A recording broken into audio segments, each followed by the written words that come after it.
Iwas hack sa Piso Wi-Fi. Upang maiwasang ma-hack ang inyong Piso Wi-Fi, unang dapat gawin pagka-receive at bago nyo i-deploy sa labas yung Piso Wi-Fi nyo ay i-edit ang admin setting password. Una ay kailangan connected kayo sa Piso Wi-Fi Bento. Pagkatapos ay pumunta sa Chrome, i-type lang ang IP address ng admin na 10.0.0.1/admin. Sa username naman ay ilagay ang admin password na admin.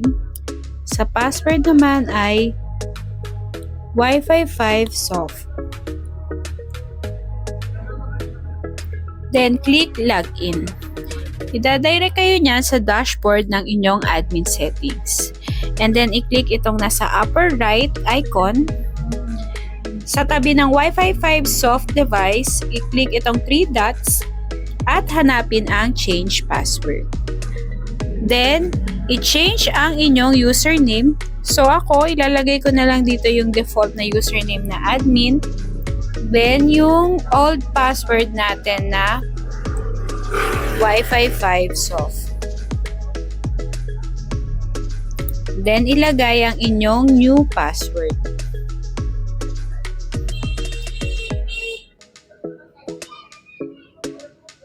Ilagay ulit ang password para ma-confirm na tama.